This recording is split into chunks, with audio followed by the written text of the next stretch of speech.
Klein, Melanie Klein, a Thaís já tinha falado um pouco para vocês, que, né, o objeto em Freud é uma coisa, relações de objeto é outra, tá? E a gente vai ver isso um pouco mais adiante, tá? Eu vou tentar pegar Freud aqui e fazer pegar três momentos de Freud, três frases de Freud, para poder...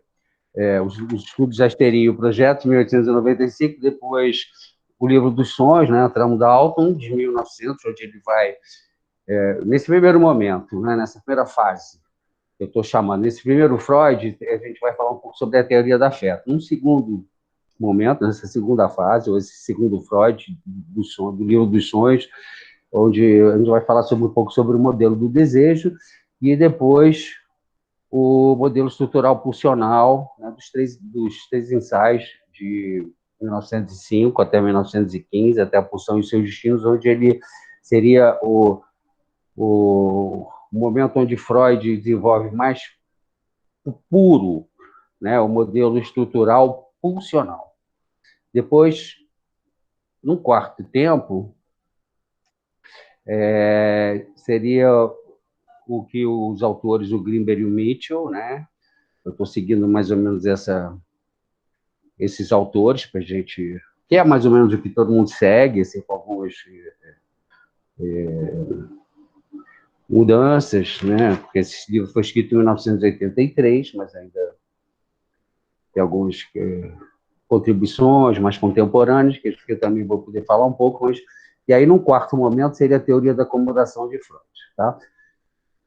Só para a gente poder mapear um pouco aqui, tentar organizar um pouco esse nosso encontro de hoje.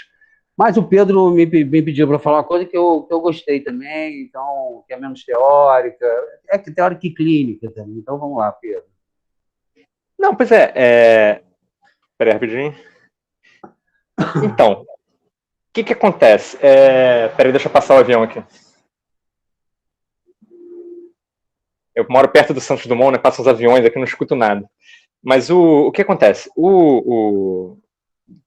Tem um assunto que é né, tem uma dupla de assuntos, né? Que por um lado, tem aparecido nas reuniões clínicas da formação freudiana, e por outro, né, funcionam como uma espécie de divisor de águas, né?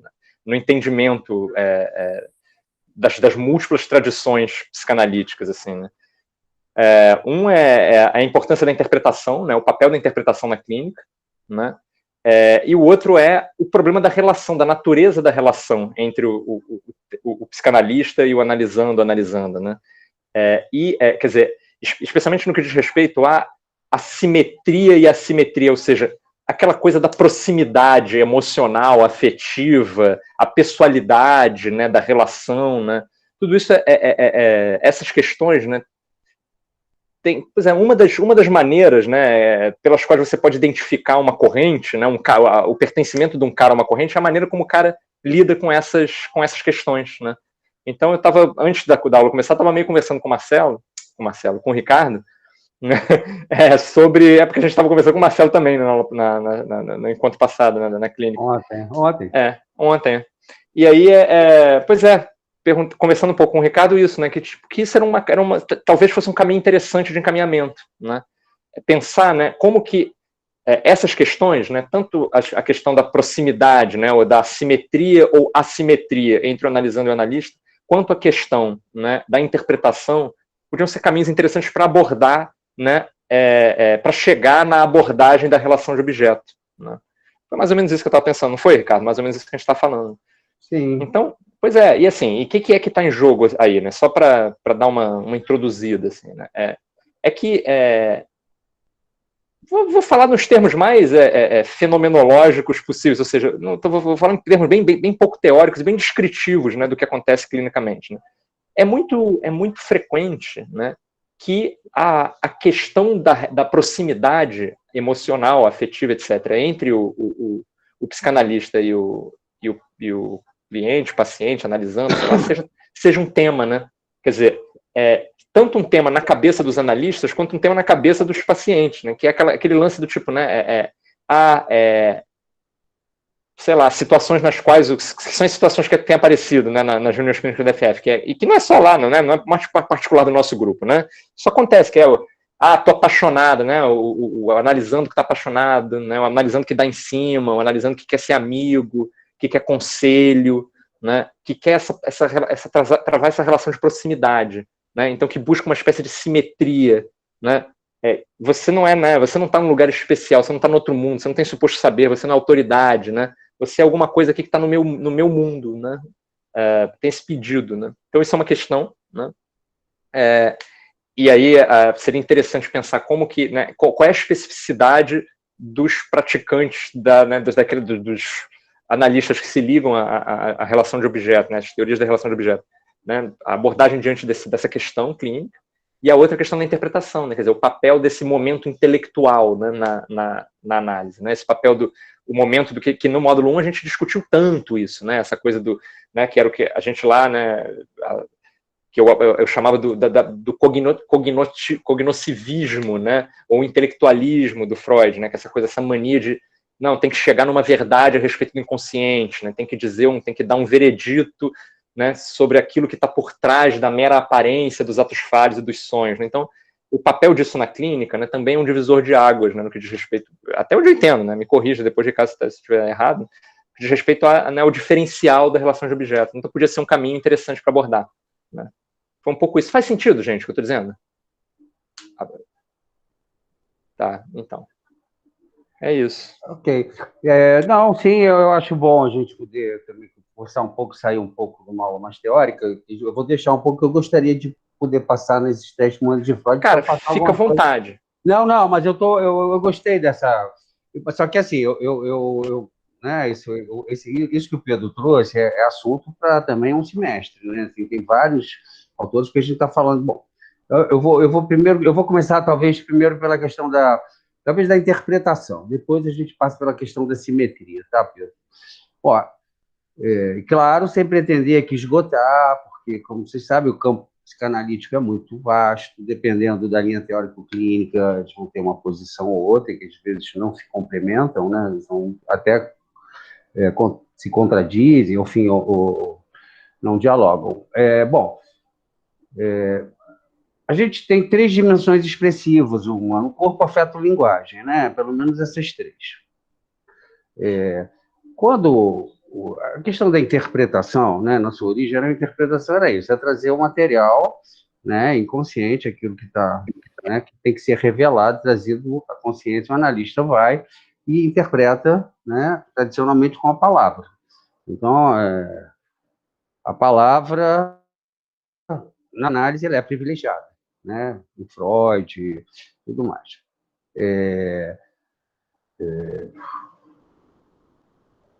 Para Freud, digamos assim, o psiquismo se constitui principalmente a partir do Édipo, né? Quando a gente se inscreve na cultura, na linguagem, e Lacan radicaliza isso. Mas, assim, claro que em Freud, o corpo e o afeto estão presentes também, né? Em algum momento de Freud. Né? Claro que a gente não pode falar de um Freud, a gente tem que falar de alguns Freud. Na psicanálise, sempre que a gente fala, mas que Freud? Freud, a pulsão, qual teoria opcional? Primeira, segunda, que tópica? Primeira, segunda tópica, qual teoria da angústia? Tem vários momentos em Freud. Freud tem uma obra muito extensa, onde ele vai se apropriando, criando certos conceitos, depois vai deixando de lado, deixa lacunas. Então, a gente tem que ter muito cuidado ao falar sobre isso, porque tem, né, fora as interpretações possíveis, né, de notas de rodapé, de coisas que ele deixou em aberto e que os pós-freudianos, enfim, foram intérpretes de Freud, como o próprio Lacan, que faz uma releitura de Freud. Enfim. Mas, por exemplo, aqui no Brasil a gente pode pensar assim, né, tem os teóricos da pulsão, né? Então, tem os lacanianos, que a gente já falou bastante hoje, que eles priorizam a linguagem, né? O corpo e o afeto é angústia, o corpo é corpo morto, sem a linguagem não é vivo. Claro que é todo, né? Enfim, isso não é todo Lacan, tem o terceiro, o quarto Lacan, mas, assim, basicamente é um pouco isso. E tem outros teóricos da pulsão, por exemplo, Joel Biermann, né? Eu poderia vocês devem conhecer, de nome, pelo menos, porque ele escreve jornal, ele é um psicanalista, né, que já Ele tem vários livros, está sempre... Enfim. E o Chaim Samuel Katz, que foi, que é, né, da formação freudiana, foi o nosso fundador. Eu tive duas décadas de aula com ele, enfim. E eles trabalham nessa linha funcional, tá? Mas eles também reconhecem esse aspecto do afeto e do corpo, né, como presença ali na relação analítica. Bom, então, assim, a representação, né, a interpretação, desculpa, está mais ligado à linguagem. A interpretação, né, o psicanalista interpreta com palavras, com a linguagem, aquilo que analisando, o paciente está trazendo na questão transferencial, eventualmente ou não. A Melanie Klein, os kleinianos radicalizaram isso, né? Enfim, teve... Então, por exemplo, a gente pode, né? O paciente traz uma questão, aí o analista faz uma intervenção, interpreta e fala assim, isso, né? Você está falando aí, doutor, sei lá, do drama familiar, de alguma questão, né? Pai, mãe, enfim, alguma coisa relacionada à biografia do paciente, ou então o analista intervém e fala assim, você falou do teu pai ontem, ou semana passada, enfim, o analista também faz alguma associação de alguma lembrança que ele teve. Isso a gente pode considerar como se fosse uma interpretação. Só que a gente vai falar que assim, claro que durante muito tempo a psicanálise foi muito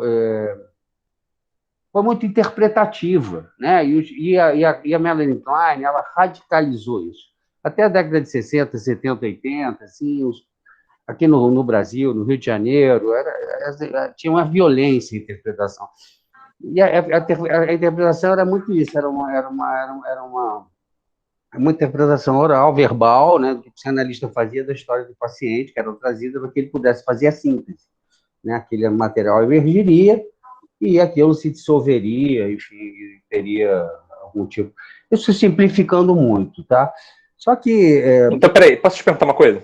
Sim. Então, assim, né, porque o que você está dizendo, né, já é uma elaboração em cima do conceito original freudiano de interpretação, né? Porque para o Freud, originalmente, né, interpretar era, né? O cara dizia, né, então, aí, naquele momento, né, eu esqueci o nome de fulano, né? Aí o Freud dizia, então, você esqueceu o nome de fulano por causa das suas relações ambivalentes com fulano, porque é insuportável para você, dava uma verdade pro cara, né?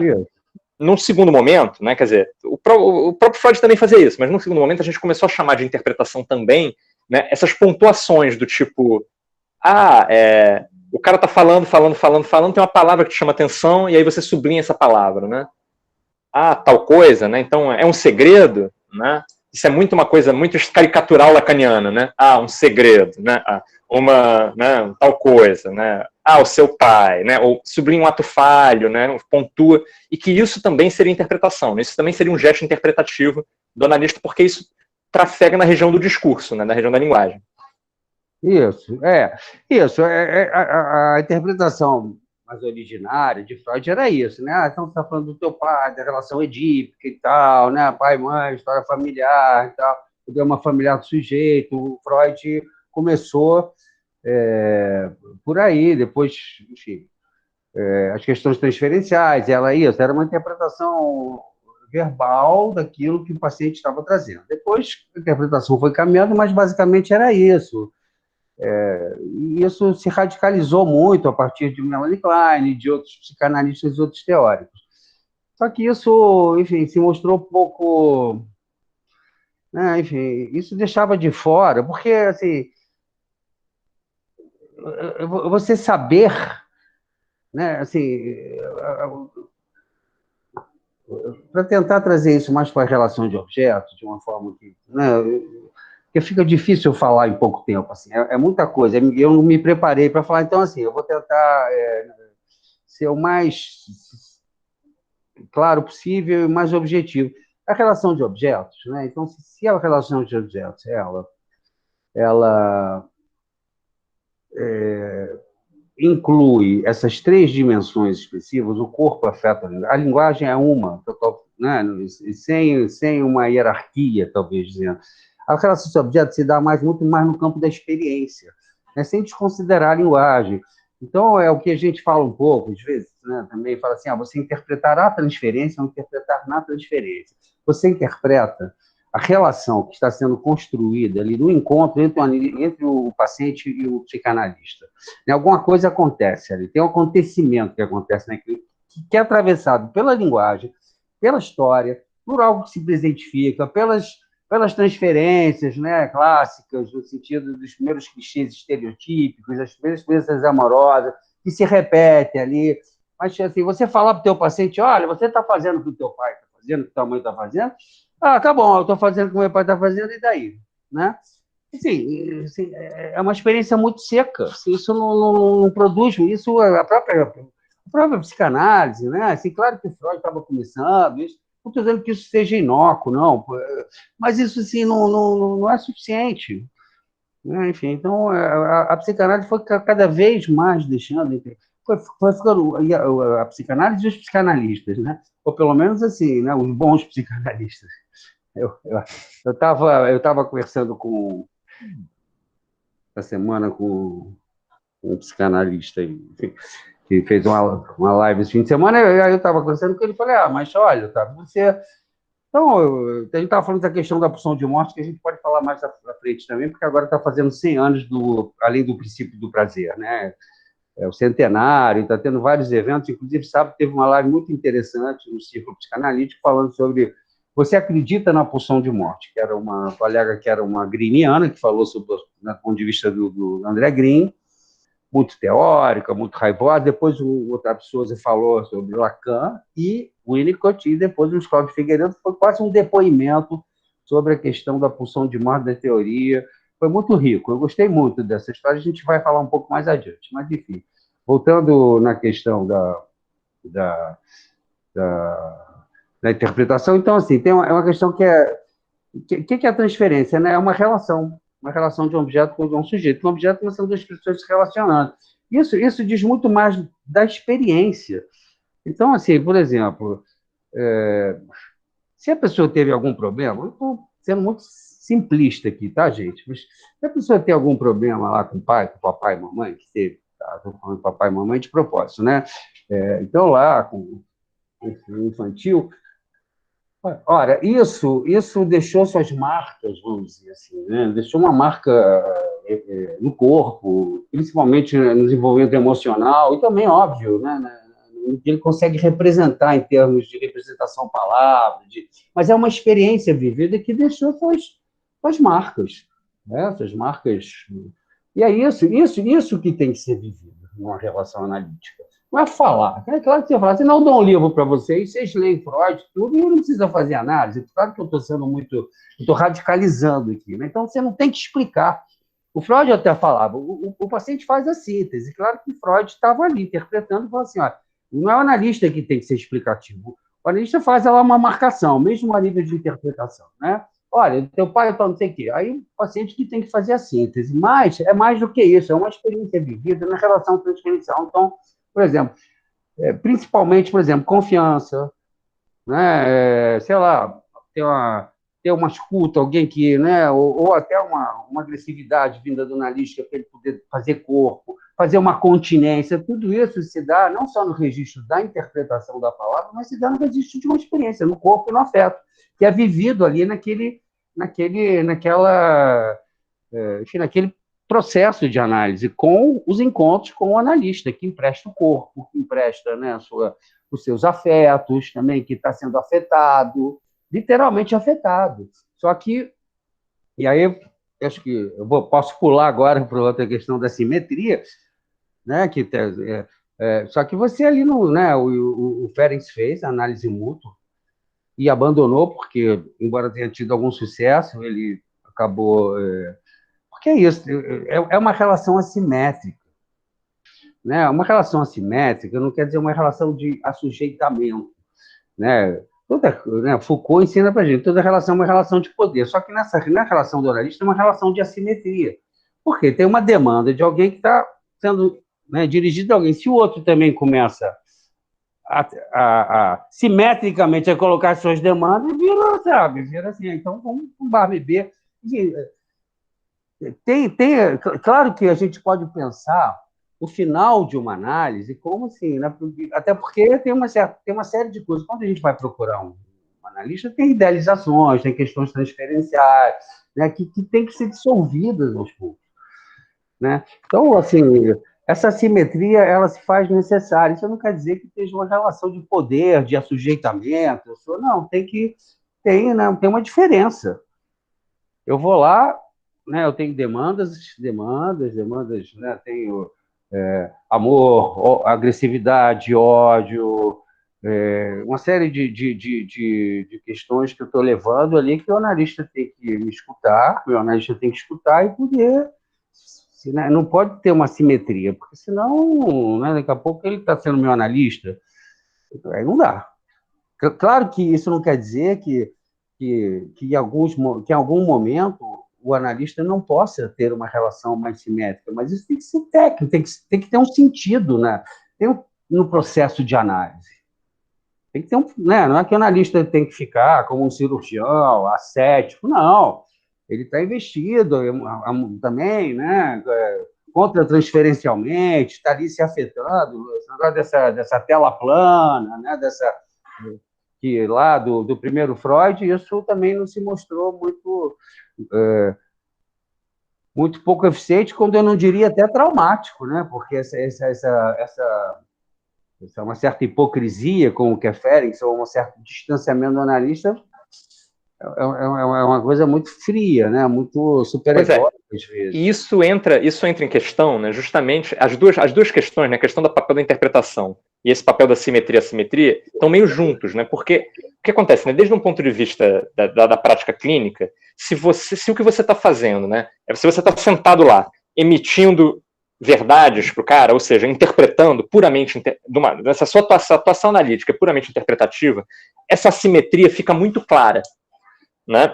A falta de simetria fica muito claro, né? O distanciamento do analista, o distanciamento emocional do analista, né? Fica muito claro, né? Que o analisando é que está pedindo algo, né? E que o analista está só do alto dele, fornecendo, né? E guiando aquilo ali, né? Então, né? Aí entra a história do Ferenczi, né? De que tipo, né? Você retraumatiza o paciente. Com essa abordagem o que você faz é retraumatizar o paciente, né? Porque o paciente está lá, ele precisa de ajuda por causa disso, porque ele foi objeto da indiferença, porque não foi escutado, tem aquele lance na voz enfim, essa coisa da confusão de línguas entre o adulto e a criança, né, que a criança pede, que o adulto dá. Então, né, o analista, né, desde uma posição distanciada e meramente interpretativa, ele retraumatiza. Né, ele coloca o paciente no mesmo lugar, que foi o lugar que originalmente o traumatizou. E aí, bom, então ao mesmo tempo tem um outro questionamento que tem mais do que linguagem para se fornecer ao analisando. Então tem uma experiência que você vai proporcionar a ele. Né? Aí, no Ferenczi, isso era aquela coisa, né? O paciente chamava ele de vovô, e ele, né, numa saída freudiana, então você está me chamando de vovô? E sublinhar, sei lá, né? O Ferenczi o que fez foi tipo, não, vem cá, meu netinho, não sei o quê, deu um beijo no cucuruco do cara, né? Então é isso, quer dizer, tem algo ali que é uma experiência que tem que acontecer, né? Mas o problema quer dizer, o problema teórico é que na medida que uma experiência vai acontecer, aí a questão da assimetria se coloca. Então, qual é a implicação emocional do analista nessa situação, né? Sim. Tem dois autores que eu posso citar para tentar esclarecer um pouco, porque isso é muito complexo, sabe? Quer dizer, cada psicanalista, a questão da simetria, dependendo da linha teórica, clínica, vão ter assim, suas singularidades, suas especificidades. Mas, assim, eu vou pegar o Winnicott Bion, por exemplo. Né? O Winnicott, eu gosto muito de Winnicott. Eu não sou winnicottiano, tá? Enfim, não fiz formação, mas é um autor que eu gosto muito, eu acho ele muito contemporâneo. Claro que ele é das relações de objeto, né? Um dos grandes expoentes, né? Enfim, ele foi da escola inglesa, daquela turma toda, mas ele faz muito. O Winnicott ele era pediatra, ele era médico pediatra, né? Talvez tenha sido. Freud nunca atendeu crianças, né? Nem o pequeno Ranch. né? Ele atendia o pai do Hans. Enfim, as duas primeiras psicanalistas, né? Teve uma outra que agora que eu esqueci, que eu não me lembro não, mas foi Ana Freud e Melanie Klein, atenderam crianças.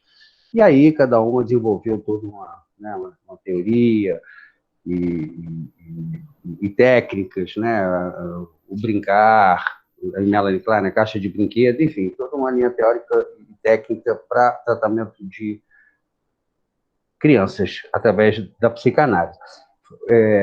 A partir da experiência clínica, né? Então, Melanie Klein trouxe contribuições valiosas, né, valiosas para a psicanálise, a partir dessa experiência clínica sempre. O Winnicott, ele era pediatra, então ele atendia bebês e mães. Então isso trouxe toda uma outra perspectiva. Então, quando ele está falando, né, o Winnicott ele faz muita referência à mãe, né, a mãe suficiente boa, que o Winnicott vai dizer, e na relação com o bebê, e ele transpõe isso, mais ou menos, faz uma analogia da relação do analista com o seu paciente. Tá? Então, por exemplo, Pedro, só para colocar essa questão da simetria e da simetria a partir de uma perspectiva unicottiana, ou também de Bion, da questão da continência. Né? O Bion vai dizer, assim, pegando um pouco essa linha kleiniana, de quando o bebê joga as fezes na mãe, esse material alfa tem que ser metabolizado, né, pelo analista e devolvido. Então, por exemplo, um bebê que se machuca, ou que está com alguma dor, ou com alguma angústia, ele precisa de uma mãe, ele precisa de alguém que tenha um corpo, né, um corpo emocional, um corpo físico, para sustentar, para dar o holding para essa criança. Então, isso é uma função. O analista está ali, ele não pode estar simétrico, ele não pode ser uma outra criança brincando ali, entendeu? Então, o Bion também é a mesma coisa. Então, isso é só para... Assim, a gente poderia ficar falando dessa questão da simetria e assimetria durante, né, um seminário inteiro, mas só para poder entender um pouco essa diferença. Então, a relação à psicanalítica ela é marcada por uma simetria. Né? O que é pela uma assimetria? O que é uma simetria? Uma simetria, por exemplo, né, para dar um exemplo, para ficar mais claro para vocês, eu vou trabalhar numa empresa, eu tenho o meu chefe, né? Daqui a pouco, essa relação, ela é simétrica? Não, nesse momento ele é meu chefe, mas amanhã eu posso virar diretor e esse meu chefe virar meu subalterno. Numa relação analítica, isso não pode acontecer. Essa assimetria tem que ser mantida, isso não quer dizer que você tem que ficar ali, né, como superiormente desafetado, isso tudo que a gente já falou, Pedro, essa questão né, de repercutir um trauma, uma frieza, um distanciamento, um desafeto, não. Né, é uma relação que está acontecendo aí, tá? Então, assim, a gente acabou falando um pouco sobre isso, eu acabei... eu queria falar um pouco, retomar um pouco, né, a aula da semana passada, e ver se eu consigo caminhar mais um pouquinho, né? A gente terminou um pouco lá, falei sobre a questão das relações de objeto, falei da escola inglesa, falei de tudo. Agora, eu queria tentar deixar claro um pouco mais para vocês em Freud, né? Porque alguns autores vão dizer, né, que as relações de objeto estão em Freud, né? Desde o início de Freud existe a relação, embora, né, isso seja um tanto quanto controverso, porque Freud, né, a primeira pessoa que trouxe a questão das relações de objeto para a psicanálise foi Melanie Klein, né? O próprio Ferenczi, embora a gente tenha visto que houve um descentramento na questão, né, do intrapsíquico para o intersubjetivo, lá quando na teoria do trauma, na questão da confusão de línguas, tudo aquilo que eu já falei um pouco na semana passada, esse conceito de relações de objeto não estava presente em Félix, embora tenha havido esse descentramento, né, dessa questão, desse dualismo funcional, desse conflito intrapsíquico, que é descentrado, que é colocado na relação com o outro, né, com o que é traumático. Traumático é quando, né, não há o Félix vai dizer que o psiquismo humano é extremamente plástico, a gente é capaz de suportar dores, angústias muito intensas, contanto que a gente tenha um acolhimento, um meio ambiente que nos escute, e que nos permita fazer essa elaboração dessas dores e desses traumas. Então, nesse momento, o Félix está efetuando um descentramento desses conflitos de forças institucionais, né, para algo de fora, algo exógeno. Sai um pouco de dentro do psiquismo, da relação, né, de consciente e inconsciente, pulsão de vida, pulsão de morte, esse jogo funcional onde o objeto, né, a única finalidade do objeto é a descarga, para ter uma função mais ativa, né? O meio ambiente passa a se relacionar com o sujeito, vamos dizer assim. Então, assim, o Grimberg e o Mitchell, né, que são esses autores que eu vou falar um pouco hoje também, que eles escreveram esse livro Relações Objetais na Teoria Psicanalítica, em 1983, que serve um pouco como guia. Eles vão fazer uma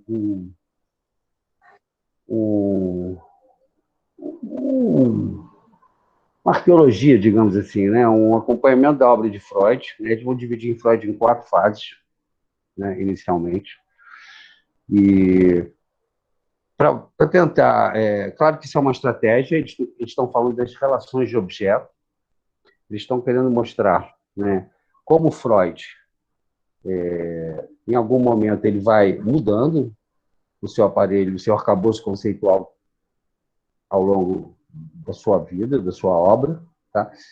E aí eles falam um pouco assim, né? Vamos pensar um pouco. Eu acho que o Elcio já falou um pouco isso. Eu sei porque o Elcio comentou comigo.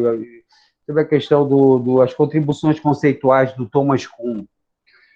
Né? O Thomas Kuhn era um cientista em 1962. Ele postulou a teoria dos paradigmas. Ele vai dizer que cada paradigma forma o arcabouço conceitual da ciência, tá? Durante um tempo.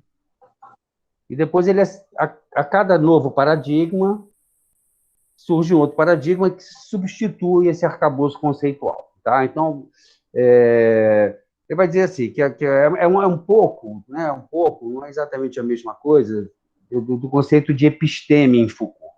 Então, ele vai dizer que a ciência, o pensamento científico é atravessado por vários outros saberes, por tecnologias que vão produzir não uma linearidade, não uma evolução desenvolvimentista linear, né? Mas tem rupturas. Tem rupturas. Então, em algum determinado momento da história, surge um novo paradigma que rompe com o paradigma anterior. Só que isso se mantém, esse novo paradigma se mantém durante algum tempo. Tá? E influencia, cada paradigma novo, influencia a atividade científica até ser substituído por um novo paradigma, e assim a ciência caminha, e ela é caracterizada por uma série de modelos descontínuos, tá bom? Então, essa teoria dos paradigmas de Kuhn, ela foi muito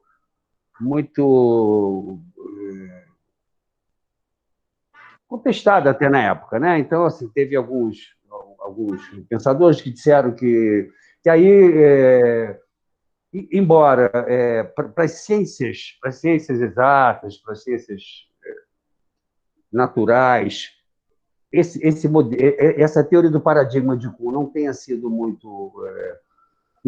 muito penetração, né, no campo das ciências humanas, especificamente da psicanálise, que é um sujeito. A ciência, assim, é um sujeito, né? As ciências exatas, ciências naturais, na biologia, você vai lá, um sujeito que estuda um objeto, né? Na psicanálise, não, são 2 objetos. Né? O analista e o paciente são 2 pessoas. Então, essa teoria dos paradigmas, no campo da psicanálise, só que ele fez um descentramento. Ele vai dizer, ele abandonou a ideia de paradigma e criou a ideia de modelos, e essa ideia de modelos psicanalíticos, né, foi bastante utilizada até hoje, né, o Grimberg e o Mitchell utiliza, se vocês pegarem aqui no Brasil, a gente tem, o Luiz Cláudio Figueiredo que fala, né? Eles modificaram um pouco, o Garfinkel lá no livro Relações de Objetos, também um livro que tem 2 anos que foi lançado, eles podem assim fazer alguma modernização do termo modelo, eles usam matrizes psicanalíticas, mas enfim, isso foi bastante aceito, né, pela psicanálise contemporânea. Então,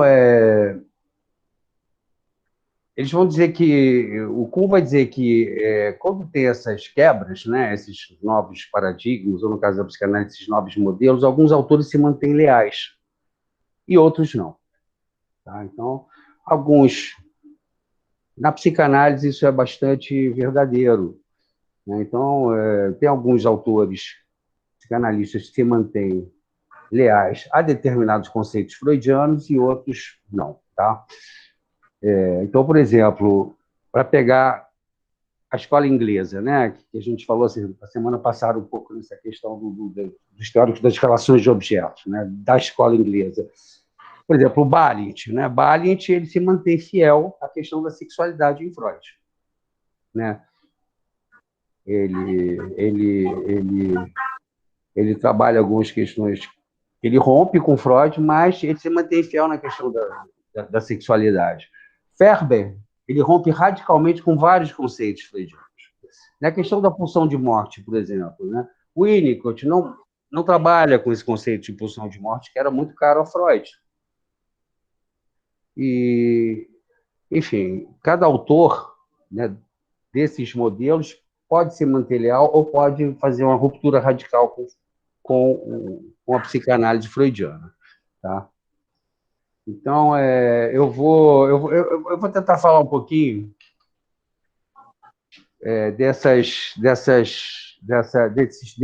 pelo menos dessas três fases em Freud, que eu acho importante para vocês entenderem um pouco como é que isso foi se modificando na própria obra freudiana. Né? Então,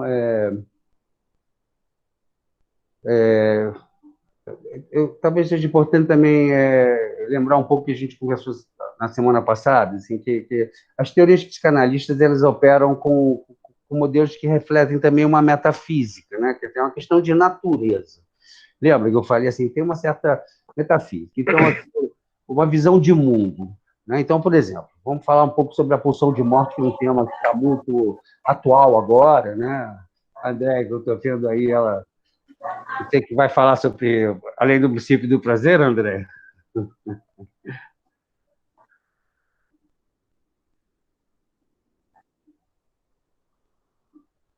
Ah, você está sem som? É o Pedro que... Não, é ela mesmo. Psicologia das massas. Ah, Psicologia das massas, tá bom. Mas, enfim, então, assim, sábado, né, a live, essa palestra que eu assisti, que era o tema era você acredita em pulsão de morte? Então, assim, a psicanálise tem uma natureza que é metafísica também. Né? Assim, como é que vocês veem? Qual é a visão de mundo de vocês? Quer dizer, quando Freud coloca a questão da pulsão de morte, alguns autores pós-freudianos, eles vão seguir, né, essa linha. Né? Existe, então, um dualismo pulsional, uma pulsão de vida e uma pulsão de morte, né? Da segunda teoria pulsional, e outros não. Então, assim, eu, por exemplo, eu acho muito interessante a gente poder pensar, por exemplo, o Winnicott, ele não trabalha com o conceito de pulsão de morte, Balint também não. Né? Isso não quer dizer que esses autores, né, da escola inglesa não trabalhem com agressividade. Tá? A gente pode pensar até no sentido assim, um pouco como a questão do narcisismo em Balint. Balint vai dizer que o narcisismo... Freud diz que o narcisismo tem um narcisismo primário. Né? Balint vai dizer que todas as manifestações do narcisismo elas são secundárias. Né? Fenomenologicamente, não há como provar que o narcisismo seja primário. Né? Balint vai dizer, o Winnicott também, que desde o início da vida o bebê está se relacionando com os objetos, está se relacionando com a mãe, está se relacionando com o meio ambiente. Então, a pulsão de morte também, assim, a gente pode pensar a pulsão de morte como um fenômeno secundário, por exemplo, não originário, né? Não existe uma essência, não existe uma originalidade da pulsão de morte na natureza. Isso é uma maneira de pensar também, e de pensar essas psicanálises possíveis, tá? Bom, deixa eu ver aqui. Bom, então, vamos lá. Eu vou tentar falar um pouco sobre essa, sobre essas três, pelo menos três momentos em Freud que são importantes para a gente poder entender um pouco a questão das relações de objeto, né? Então,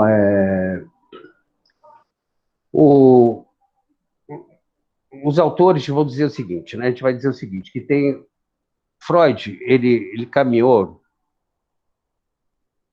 para desenvolver o que eles chamam de um modelo estrutural pulsional, tá?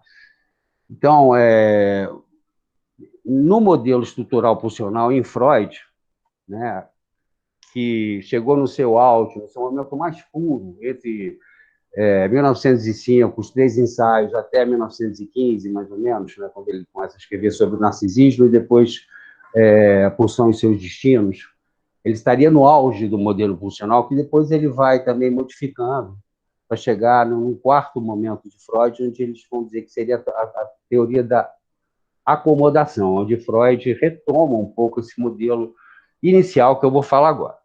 Então, o conceito central da ideia do modelo estrutural pulsional seria o modelo de pulsão, tá? Já falei um pouco a semana passada, que seria aquele conceito limítrofe, né? Algo que fica entre o somático e o anímico, entre o corpo e o psiquismo, tá? Que tem uma fonte endógena, que é uma demanda feita do corpo para o psiquismo funcionar, tá? Isso, então, está entre 1905 e 1915. Três ensaios e pulsão e suas vicissitudes, ou pulsão e seus destinos. Isso seria o auge do modelo estrutural pulsional em Freud. Alguns críticos, né, rejeitam esse momento de Freud, dizendo que ele teria um pensamento muito mecanicista, muito biológico, que as energias que Freud coloca lá nesse momento da teoria freudiana seriam muito ligadas a questão fisiológicas, tal. Embora isso não seja, eu não concordo com isso e seja rejeitado por muitos teóricos da psicanálise, muitos intérpretes de Freud também, que vão dizer que não é verdade, porque o Freud, nesse momento, apesar de, sim, dos três ensaios até os seus destinos, ele coloca fontes endógenas, né, as zonas erógenas, as pulsões parciais, como fontes, mas isso também teria uma teoria do significado, não é uma teoria apenas mecanicista ou biológica, apesar da fonte, né, ser no corpo.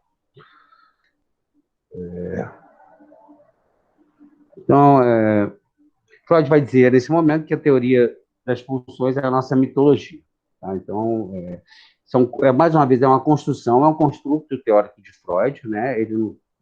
As pulsões não é algo que possa ser fenomenologicamente observado, sim, mas a gente tem acesso, como várias coisas na psicanálise, a gente tem acesso aos seus produtos, as produções do inconsciente, né? Assim como o próprio conceito de inconsciente, né? A gente tem acesso aos sonhos, aos atos falhos, aos sintomas, né? Não é algo que seja. Então, grande parte da teoria psicanalítica são construções, né? São construtos teóricos. Não dá para o inconsciente não é algo topograficamente observável. Não dá para tá ali mas a gente tem acesso às produções inconscientes.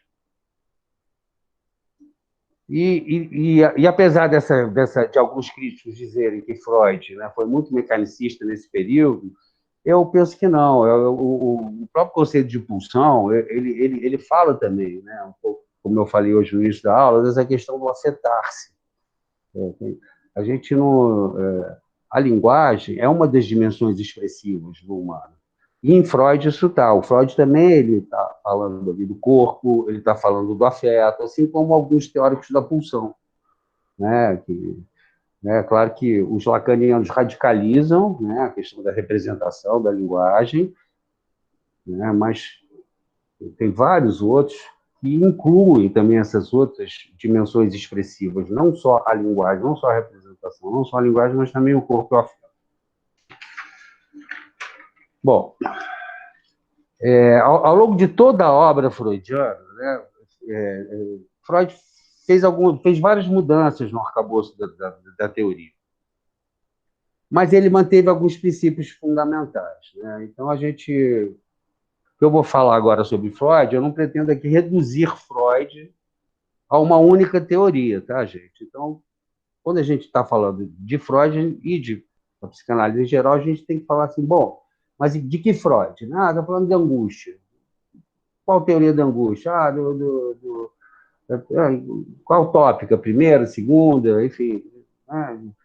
Quando fala em transferência, fala transferência o quê? A dinâmica da transferência em que autor? Enfim, é muito amplo, né? Então, assim, a psicanálise é um pouco uma Babel. Então, a gente tem que estar sempre meio que historicizando, situando, tentando, né, entender isso. Então, e Freud, mais do que todos, né, ele tem uma obra muito extensa, então a gente tem que estar sempre pensando em que Freud. Primeiro Freud, segundo Freud. Então, não dá para reduzir Freud a uma teoria. Mas o que eu vou tentar fazer aqui agora é buscar assim, estabelecer mais ou menos uma essência, se isso é possível, do modelo funcional em Freud, né? Então, para isso eu vou seguir um pouco essa ideia, né, do Grinberg e do Mitchell, que eles vão dizer assim, que o primeiro Freud seria o Freud da teoria dos afetos, que está lá nos estudos sobre a histeria e no projeto para uma psicologia científica de 1895. Os dois foram escritos e publicados em 1895. Não sei se foram escritos, né? Acho que o projeto, enfim, mas foram publicados, são textos de 1895 de Freud. Eles vão falar sobre, né, principalmente no projeto, ele vai dizer que o psiquismo é regulado pelo princípio de constância. Tá? Então, existe uma tensão que é criada, que precisa ser descarregada. E o que se torna patogênico, nesse momento dos estudos da histeria psicalmente, são os acontecimentos. Né? São acontecimentos que vão gerar uma sobrecarga no aparelho psíquico que precisa ser descarregada. E quando não podem ser descarregadas, devido a circunstâncias externas, né? Nesse momento, Freud está falando de uma teoria dos afetos, onde tem um acontecimento exógeno, né? Algo que é criado na relação social, com os sócios, com os objetos, com o pai, com a mãe, com a sociedade. Né? Que algum conflito de afeto ambivalente, tem umas ideias dominantes que se contrapõem às outras ideias dominantes. Tem uma ideia que se contrapõe a ideias dominantes, que estão muito ligadas a valores morais, a questões, né, de sexuais, sim, e que esses afetos ambivalentes, eles acabam sofrendo uma repressão à época do acontecimento que vai gerar sintomas neuróticos, tá?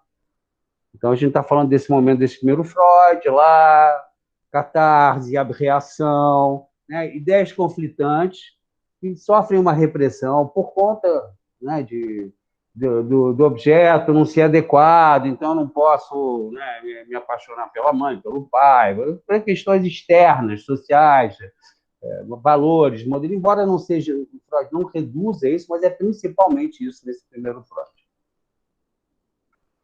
Tá? E aí o Freud, nessa época também, ele está lá, ele está pensando e ele vai postular a teoria da sedução.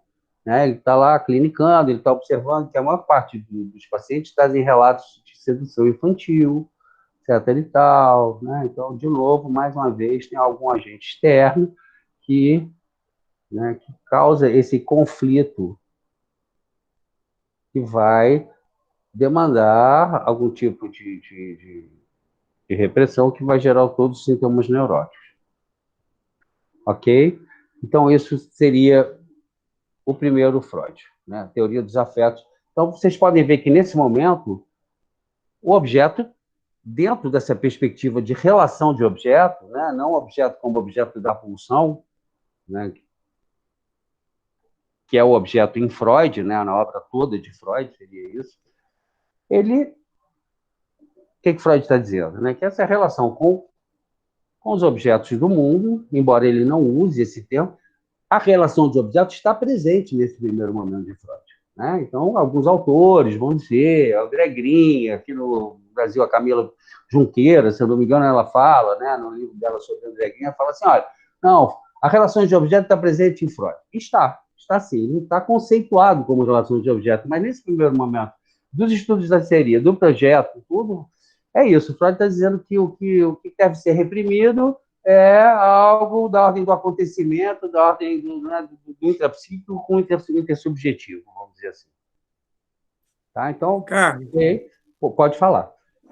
Ricardo, olha só, tem o rascunho G, né, que ele faz um esquema onde ele faz uma divisão de externo e interno, né, no sentido do ego, do que é o eu, né? E aí ele coloca um objeto sexual que se liga a um grupo psíquico, né? E nesse grupo psíquico ele tem uma volta e esse objeto sexual passa a ser uma relação de objeto, não é mais um objeto em si, mas é um objeto daquele grupo psíquico. E isso vai gerar, inclusive, na base somática, uma sensação diferenciada a partir daí. Isso já não seria uma relação de objeto? Eu não conheço muito bem esse autor que essa teoria que você citou, Pedro, mas na psicanálise... Não, é Freud. É Freud? Em que momento? Desculpa, eu não entendi. É o rascunho G, é a mesma época, 1895. Tá bom, lá no projeto, quando ele está... Isso. Tá, ok. Sim, só... assim... Sim, nesse momento Freud está lá. Eu te confesso que o projeto não é eu estudei o projeto há muito tempo atrás e não é algo, não me interesso muito pelo projeto. Assim, não é algo que eu tenha muito conhecimento que eu possa falar muito, tá? Eu estudei o projeto há 20 anos atrás, que depois não é muito, não é um Freud que me interessa particularmente. Eu acho muito cientificista demais, para o meu gosto, tá? Mas enfim, assim, os objetos, né, na psicanálise, quando a gente fala de relações de objeto, pode ser objeto externo, pode ser objeto interno, pode ser objeto parcial, pode ser objeto total, enfim, né, cisões. Os objetos ele não tem uma definição única, dependendo do autor, dependendo da teoria, né? Pode ser uma representação de objeto, pode ser, enfim, tem várias. Então, eu não sei se nesse momento do projeto o Freud não saberia te responder, Pedro, mas é bem possível, sim, porque nesse momento Freud estava trabalhando com essa teoria dos afetos, né? O que os autores vão chamar de teoria dos afetos. Quer dizer, o que tem que ser reprimido é da ordem do acontecimento, são conflitos de ideias. Né? Tem uma ideia dominante que vem, né, dessa questão moral, de valores, né, o que é adequado, se é, né, da ordem da sexualidade ali, meu irmão, meu pai, tudo que é, né, claro que em algum momento pode ser internalizado, tá bom? Mas sim. Bom, então, então esse seria o primeiro Freud, tá? Depois, o Glimmer e o Mitch vão dizer que teria uma segunda fase de Freud, que seria o modelo do desejo, já a partir de 1900, quando Freud, né, publica lá o livro dos sonhos, a Traumdown, a interpretação dos sonhos. Então, eles vão dizer que, nesse momento, tem uma transição, né, dessa teoria dos afetos em Freud para o modelo do desejo, para o modelo estrutural pulsional, né, que é onde a gente vai tentar chegar hoje. Tá? Então, vocês vão ver, assim, bom, resumindo muito, tá, simplificando muito, o que Freud está dizendo lá no modelo do desejo? Ele vai dizer assim, né? Ele vai dizer, eu vou trazer isso de uma forma muito simples, tá, gente? Para que a gente possa entender, que vocês possam entender o que eu estou querendo, aonde eu estou querendo chegar. né? Qual é a estratégia do Grinberg e do Nietzsche no sentido de fazer essa travessia dessa obra de Freud, né, dos afetos, e ir caminhando até o Freud, que eles vão chamar do modelo da acomodação. Bom, então, está lá, né, o teoria dos afetos, tem uma relação de objetos, né, que está estabelecida, que determina o trauma, que determina os sintomas patológicos, os sintomas neuróticos e tal, etc. Se dá com... No modelo do desejo, em 1900, Freud vai dizer o seguinte, simplificando, vai dizer que ele vai falar sobre a experiência de satisfação, tá?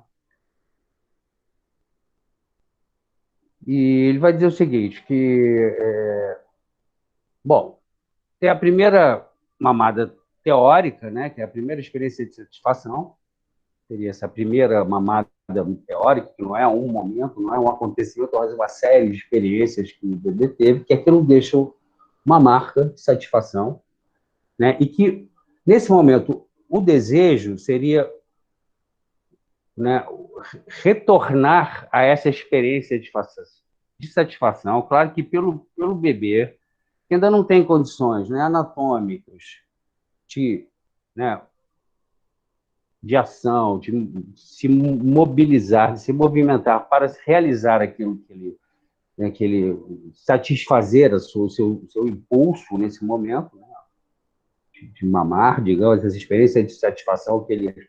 Então, ele revive isso de forma alucinatória. Tá? Então, nesse momento, Freud está dizendo o seguinte, que tem uma experiência que foi vivida, né, pelo bebê, e que ele vai tentar repetir aquilo de forma alucinatória, de forma... Né, então, assim, ele começa a ter um descentramento, vocês podem, né, a partir desse modelo, né, de desejo em Freud, ele fica ainda entre algo que foi experienciado pelo bebê, né, que foi seio, leite, o afeto, né, o batimento cardíaco, o calor do corpo da mãe, quer dizer, algo ligado à ordem da relação de objeto, né, dessa teoria do afeto do primeiro Freud, e já começa a trazer para dentro do psiquismo, né? Isso já começa a produzir uma representação, uma memória, uma marca que é revivida pelo bebê de forma alucinatória, né? Então, isso já começa a ter um descentramento dessa relação do bebê com o mundo, né? Do sujeito, né? Dessa relação de objeto, que é vivida, através de uma experiência, mas ele começa a caminhar já para o intrapsíquico, ele começa a trazer isso para dentro do psiquismo, dentro do aparelho psíquico. Então, ele vai dizer que no modelo do desejo, a necessidade que o desejo está destinado a satisfazer ainda pode ser sexual ou destrutiva, de autodefesa, mas também de segurança ou de calor emocional. Né? Então, nesse momento, quando começa a trazer, né, tem uma significativa mudança, tá? Entre o modelo lá da histeria e o modelo dos sonhos, né? O modelo do desejo no livro dos sonhos, tá bom? Então, vamos falar agora um pouco sobre as defesas, resistência e repressão, né, nesses Freud, nesses duas fases de Freud que eu falei. Desde os anos 80, Freud ele focalizou estados de conflito de ideias incompatíveis, que ocasionavam defesas, né? Então,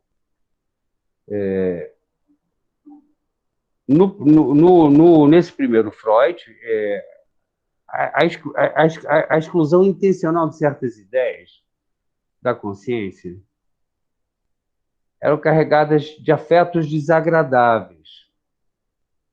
Ainda não havia, nesse primeiro Freud, uma natureza, né? Não havia algo assim, da ordem né, do sexual, assim, de uma natureza, de uma origem, né, de uma pulsão sexual ou de morte que determinaria, né,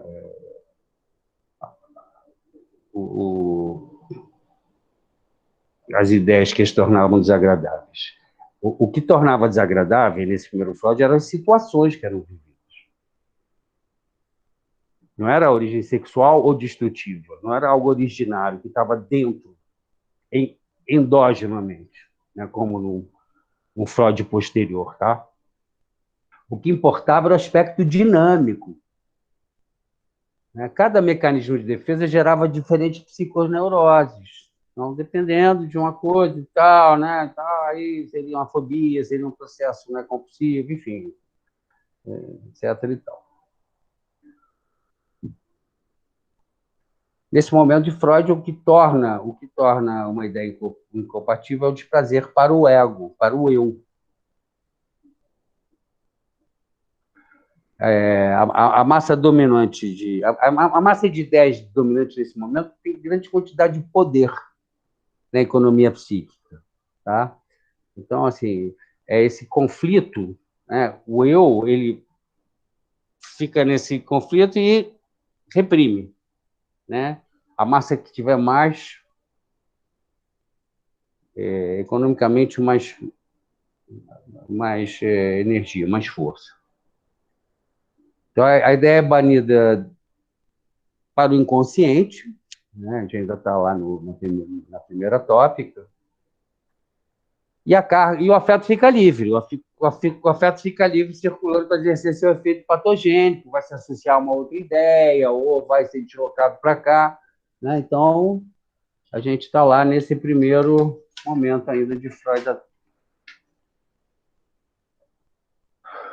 E embora a moral e os valores não sejam os únicos fatores, as únicas forças que se opõem às ideias incompatíveis, a maioria dos exemplos que Freud dá são dessa ordem, tá? A grande maioria, nesse momento, até 1905, é nessa ordem da moral, assim, do que o que é adequado, o que não é adequado. É isso que provoca essa repressão. A ideia, então, ela fica incompatível dentro de determinado contexto, né, na relação com o mundo. A situação social específica que vai determinar. Então, por exemplo, se eu quero agredir meu chefe, eu não posso agredir meu chefe porque, né, não pode. Então, isso tem que ser reprimido. Se eu tenho um desejo sexual que é inapropriado, eu também tenho que reprimir esse desejo sexual. Então, isso está lá, né, até nesse primeiro fase de Freud, na teoria dos afetos, está muito presente nessa relação com o meio ambiente. Então, e Freud, né, ele começa a partir de 1905, quando ele escreve os 3 ensaios, ele faz uma outra quebra, né, na teoria.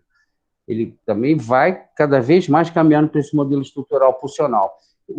Só que Freud, essa ideia, né, dessa relação ele vai retomar mais adiante, né, bem mais adiante, quando ele vai falar do super-eu, quando ele vai falar, né, sei lá, de inibição, sintoma e angústia, quando ele vai falar de luto e melancolia, ele retoma de novo, né, é o que os autores vão chamar de modelo de acomodação. Ele retoma um pouco essa relação com, né, claro que o super-eu, né, enfim, herdeiro do complexo de Édipo, é uma introjeção, né, etc, da lei, está lá em Totem e Tabu, etc. Mas... Então, tipo um caminho que começa, né, num lugar onde a frustração, né, tem um papel fundamental no desenvolvimento de uma patologia psíquica, né? E, portanto, se a frustração tem uma importância fundamental, então o fora, né, o extrapsíquico, potencialmente o objeto, né, tem um papel fundamental na formação da patologia, né? Então esse é o momento, é o marco zero, né? Tem um momento posterior, quer dizer, e aí para onde isso se dirige? Lá no final, para o tal do, né, para esse momento em que, né, com a teoria das pulsões, né, ou dos instintos mega desenvolvida, a patogenia, né, vai estar ancorada num conflito interno, e aí dane-se a qualidade do objeto, dane-se o caráter do objeto, dane-se essa relação, dane-se tudo isso. Então, essas são as duas balizas, né, do desenvolvimento intelectual do Freud, né? Certo? Isso. Sim, isso. Freud vem dessa relação com o objeto, no primeiro momento, a teoria dos afetos, lá no estudo sobre a histeria e no projeto. Depois ele vai se descentrando, ele vai caminhando mais para o intrapsíquico, a partir do modelo do desejo lá do livro dos sonhos. Por quê? Primeiro tem uma experiência que é vivida com o objeto, com o seio, com a mãe, né? Que é a experiência de satisfação, né? Que é a primeira experiência teórica de satisfação, que é uma série de experiências que o bebê viveu, só que ele não tem condições anatômicas, força motora para conseguir aquilo, então ele revive aquilo alucinatoriamente. Um bebê não pode, né, preparar mamadeira, não pode ir lá pegar o cinto, então ele fica vivendo aquilo alucinatoriamente. Isso é o primeiro modelo do desejo de Freud. A partir do momento que ele vive isso alucinatoriamente, tem um descentramento para o endógeno, para dentro do psiquismo. Então tem já tem um turnão, né? Tem uma quebra, e Freud vai dizer, bom, o que era tudo vivido nas situações, nas relações com o objeto, começa a se deslocar, começa a se descentrar, começa a vir para o intrapsíquico, nesse segundo momento de Freud, nessa segunda fase de Freud. Primeira fase, estudo de histeria, projeto, onde, né, as questões são reprimidas por ideias incompatíveis, né, as ideias maiores que são as questões do mundo, valores, o que é inadequado, os meus desejos sexuais ou agressivos, o que eu posso, o que eu não posso fazer. Na relação com os objetos, com o meio ambiente, isso que determinado, começa a se descentrar para o intrapsíquico, mas mantendo ainda a primeira experiência de satisfação, que é uma relação com o objeto. Então, ele vai indo. E culmina, Pedro, né, nos 3 ensaios sobre a teoria da sexualidade, onde aí Freud ele radicaliza nesse momento, de 1905 a 1915, né, com a teoria das pulsões, lá onde ele vai escrever Pulsões e seus destinos, ele faz essa radicalização. Nesse momento, assim, é o que há de mais puro no que a gente, no que é chamado da teoria estrutural pulsional. Porque Freud aí ele abandona completamente a questão. Ele radicaliza, ele traz para o biológico. Ele vai dizer que a gente repete ontogeneticamente o desenvolvimento filogenético da raça humana, né? Então, o que era, por exemplo, né? Então, ele vai começar a falar das zonas erógenas, né? Ele vai desenvolvimento, então, primeiro as pulsões parciais, ele vai dizer depois que tem, né, a fase anal, a fase oral, a fase anal, ele caminha para, né, um desenvolvimento, uma teleologia. Qual é o objetivo? É chegar, né, na genitalidade, a gente começa na oralidade, passa para a analidade, se as fases forem ultrapassadas. Então, fase anal, fase oral. Se correr tudo bem, a gente se evolui para a fase anal, depois para a fase fálica, depois para a fase de latência. Em um outro momento, Freud vai dizer que tem a fase de latência, e depois tudo correr bem na fase genital. E só então, nesse momento, né, e pegando um pouco o desenvolvimento da libido também, a gente funciona autoeroticamente, depois narcisicamente, depois com o amor objetal, né, que seria a alteridade, seguindo um pouco essa linha desenvolvimentista de Freud. Nesse momento dos 3 ensaios, mais ou menos nessa época, ele vai dizer que existe, então. E aí ele vai dizer que, por exemplo, que assim como o desenvolvimento filogenético da raça humana, na nossa filogenia, a gente foi, assim, né? Nesse momento, ele está muito atravessado ali pelo desenvolvimento por Darwin, a gente, né, evolução das espécies, a gente, né, começa a se tornar ereto, começa a se levantar, e começa né, a cultura. Ele vai dizer que também, por exemplo, o abandono da fase anal, assim, é uma questão quase uma repulsa, né, que não precisa da sociedade, não precisa de uma moral mais. A própria ontogenia humana, ela segue um pouco esse desenvolvimento filogenético. Está lá nos 3 ensaios, né? Então, a questão das fezes, né, do controle do esfíncter, não é nem mais uma questão externa, não é nem mais uma questão de um acontecimento, da ordem de uma situação vivida. É a própria criança, a gente, no nosso próprio desenvolvimento sexual, a gente aprende com o controle esfincteriano por questões assim, que não estão mais ligadas a uma relação. Então, nesse momento, ele está extremamente, né, tentando trazer isso por um desenvolvimento biológico, sim, né, que começa, então, com oral, que vai para a fase oral, para a fase anal. Se tudo correr bem, a gente segue e vai chegar na fase genital, que é o amor genital, né, que seria o auge e aí você se relaciona, enfim. E ali tem uma tendência muito biologizante, sim, Freud, tá? Claro que isso não reduz a obra de Freud a isso, mas nesse momento dos 3 ensaios, isso está muito claro lá.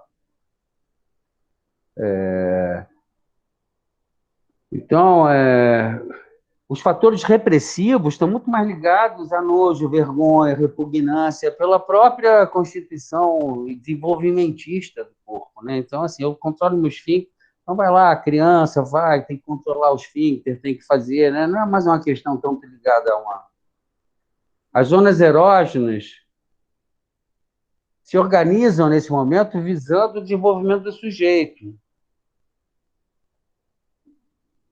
E as zonas erógenas que são derivadas dessas expulsões parciais, elas proporcionam desprazer. Elas podem proporcionar desprazer. Né? Então, é quase como se Freud, nesse momento, estivesse dizendo, olha, tem uma moralidade aí sem sociedade. Né? E a pulsão é uma força que surge endogenamente. Aí ele radicaliza, ele joga tudo para dentro do psiquismo. Né? As expulsões parciais, na zona erógena, que cria um estímulo, aí ele começa a pensar a ideia de pulsão. Né? Então, nesse momento, a gente está no auge do modelo estrutural pulsional. Não tem superego que media as demandas sociais, não tem ego para decidir entre quais forças seriam maiores, né? A quem eu devo servir, ao isso, ao supereu. Né? Nesse momento, né, lá dos 3 ensaios, não há princípio de realidade que faz funcionar o aparelho psíquico. Tudo que importa nesse momento assim, essas zonas erógenas que produzem, né, uma excitação que deve ser seguida segundo uma linha desenvolvimentista. E o conflito nesse período é entre a sexualidade e as reações organicamente determinadas por ela. Tá? Então,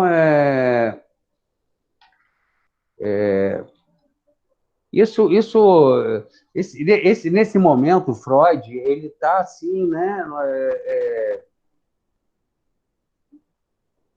radicalizando mesmo a questão intrapsíquica, né?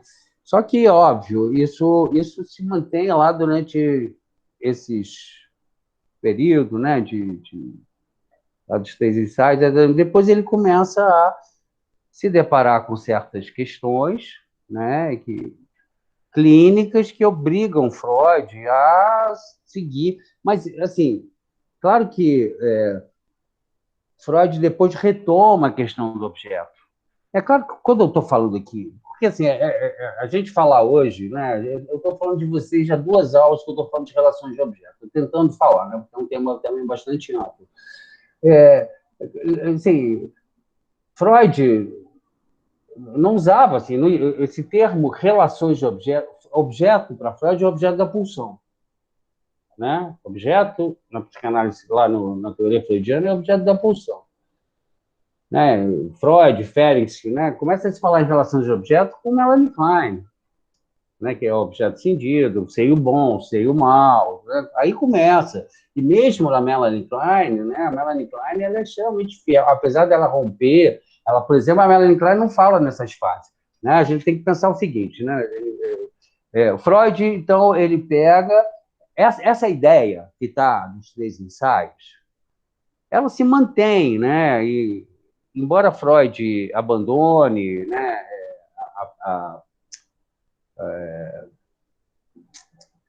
a primazia da questão, né, das zonas erógenas, desse desenvolvimentismo aí, anal, ele mantém, já não tem tanta importância, talvez, né, no terceiro ou quarto Freud, porque aí ele começa a se deparar com questões, ele vai falar do Édipo, do supereu, vai falar de tal, né, luta e melancolia, a sombra do objeto, no eu, enfim, ele começa a pensar outras questões e ele vai falando do que os autores chamam de teoria da acomodação, onde ele vai retomar essa questão da relação de objetos, sem, obviamente, chamando de relação de objetos, o objeto é o objeto da pulsão em Freud.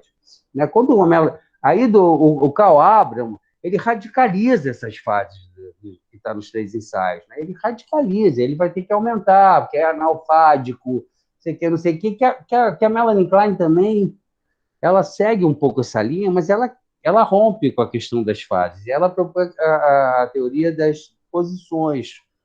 Então, o desenvolvimento não é feito através de fases. Na libido não se desenvolve primeiro oral, anal, tarará, até chegar no seu momento mais, né, no momento mais alto, enfim, mais evoluído, que seria a fase genital. E, gente, tá acabando a minha bateria aqui, eu vou pegar o carregador, já vem, tá? Se vocês quiserem conversar um pouquinho aí. Desculpa. Beleza, Ricardo. Então, é uma hora boa para a gente pensar em perguntas, enfim.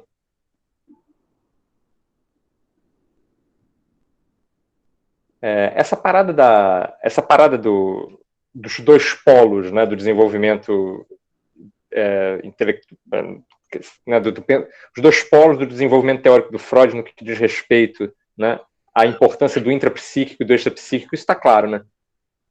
Ou não? Não? Quer dizer, como que no início, né, o Freud, né, acredita o desenvolvimento, acredita, né, o fator patologizante, a causa da neurose fora, né, e como que no final, né, o problema vai ser os conflitos internos, né? Então, essa coisa dos conflitos internos, né, isso vai aparecer de 2 maneiras, assim, né? Uma delas é essa dimensão da moralidade, né? Essa dimensão do tipo, né, quer dizer, que é o superego como, né, um representante interno, né, das restrições externas, das restrições sociais e tal. E isso vai se exagerar, né, lá no final com a pulsão de morte, né? Porque a pulsão de morte é uma espécie de, né, é um instinto destrutivo interno, né? Quer dizer, você tem uma tendência, se não acontecer nada com o indivíduo, deixa o indivíduo quietinho, ele se patologiza sozinho porque ele tem uma força destrutiva interna cuja né, meta específica é a autodestruição, né? Então, aí a relação com o fora perde a importância para pensar né, o desenvolvimento da patologia. Melhorou, André? O que vocês estavam conversando? Querem conversar mais um pouquinho? Acho que chega de falar um pouco de teoria, porque assim, é muita coisa, eu fico até assim, tentar resumir isso fica muito difícil, teria que ser, né? Teria que acompanhar passo a passo. Você está resumindo, cara. Não sei se foi muito claro, ficou claro mais ou menos para vocês isso, essa ideia desse descentramento do primeiro da teoria do afeto, do desejo e depois dos 3 ensaios até a pulsão, tá? Mas isso, né? Enfim, é isso. Depois, claro que Freud retoma, e ele vai trazendo. Então, tem autores que vão dizer, não, a relação de objeto está em Freud. Está sim, está no primeiro Freud. É verdade. E depois ele retoma isso, mas nunca dessa perspectiva, né? Então, por exemplo, é muito comum vão dizer assim, olha, qual é a diferença entre Melanie Klein e Wigner? Porque a Melanie Klein, ela continua sendo fiel a Freud, né, o modelo freudiano, no sentido de que os objetos internos, quando o Melanie Klein vai falar aqui, né, o psiquismo é constituído desde o seu nascimento, né, através com objetos, ele já nasce com objetos, tem uma vertente essencialista, ali, Melanie Klein, né? Os objetos, as fantasias, né, que a Melanie Klein vai dizer, são equivalentes à pulsão de vida e à pulsão de morte em Freud. Né? Os objetos já são constitutivos da subjetividade. Né? O bebê já nasce com aquele universo persecutório, né? Anal sádico, e ela empresta isso da radicalidade que Karl Abraham, que também tem coisas muitíssimo interessantes. Né?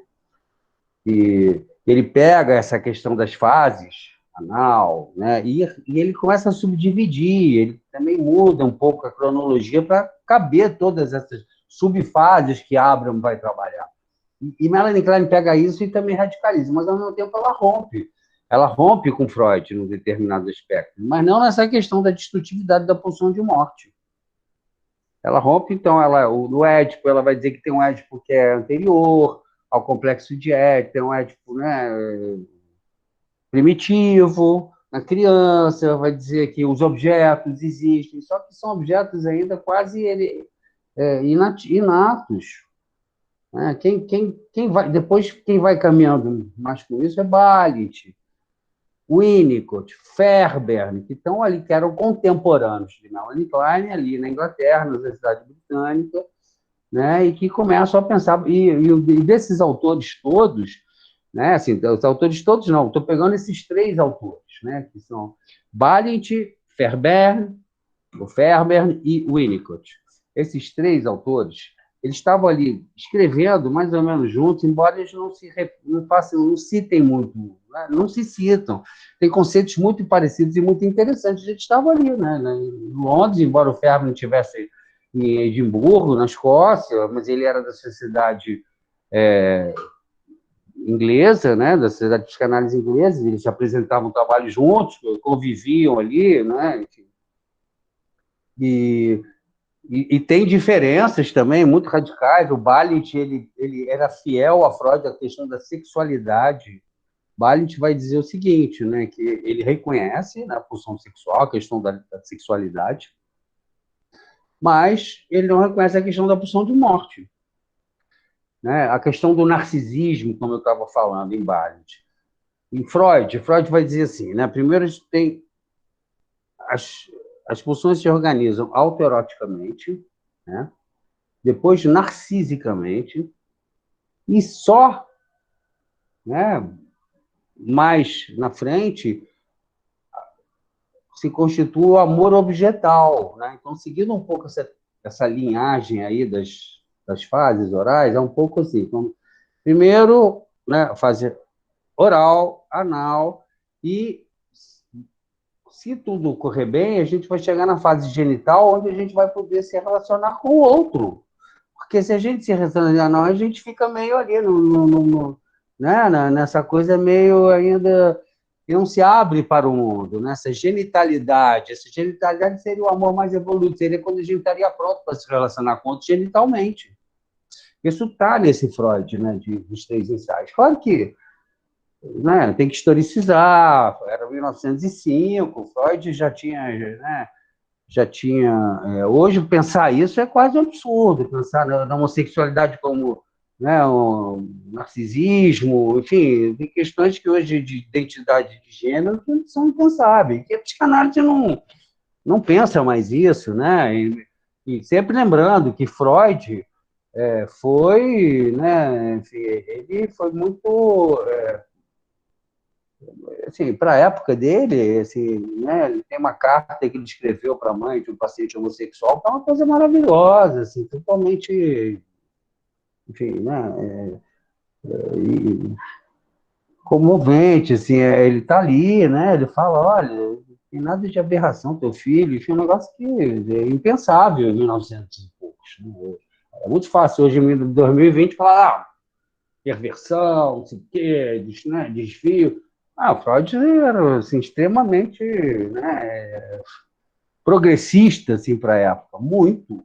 A pessoa, então, claro que tem que historicizar, tem que entender, mas isso está sim em Freud, porque Freud era um homem do seu tempo.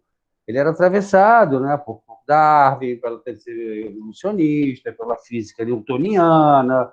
Então, quando ele constrói o aparelho psíquico dele, quando ele faz esse modelo de carga, fazia princípio de realidade de descarga, ele está atravessado por essa coisa do acréscimo de voltagem que tem que ser descarregado, né? O Ferber, quando ele faz uma crítica a Freud, ele constrói uma outra dinâmica estrutural, ele vai dizer, né, não, e aí ele vai dizer assim, não, ele fala textualmente, o Ferber, ele vai falar assim, Freud está ligado à física newtoniana, né? Então existia uma energia que procura uma estrutura, né? Então ele vai dizer que desde Einstein já, que é 1920, Einstein, né, era contemporâneo de Freud, eles trocaram inclusive cartas, né? Freud e Einstein. Ele vai dizer que Einstein já vai dizer que energia é matéria, né? Porque na física newtoniana tem uma energia livre que procura, né, uma matéria, né? Na física já Einstein já e na física quântica então já, né, já é outras leis subatômicas. Então a gente tem que pensar que a psicanálise, assim como qualquer outra ciência, né, pensando um pouco dentro dessa perspectiva do Thomas Kuhn, né, dos paradigmas, ou do modelo de episteme, como que é Foucault, a gente é atravessado por outros campos de conhecimento, que a psicanálise também ela vai se modificando, e Freud também. Freud estava ali, né, era neurologista, ele estava aberto para outro campo de conhecimento que ele foi construindo uma teoria, né? Psicanálise, através da observação dos pacientes, lá primeiro, ele vai para a Salpêtrière, estudar com Charcot, né, as histéricas, aí ele começa, aí os teatros, né? Salpêtrière era assim, tinha um teatro, as histéricas, vocês devem ter visto filmes do Freud, né? Teve agora essa série da Netflix recentemente, não sei se vocês viram. Eu gostei, né? Teve alguns colegas que não gostaram, não, principalmente colegas, mas enfim. Então, o Freud, quando chega lá em Salpêtrière, vai estudar com Charcot, né, e conhece Breuer, e começa e tal, antes, os textos pré-psicanalistas, ele começa a observar os fenômenos histéricos.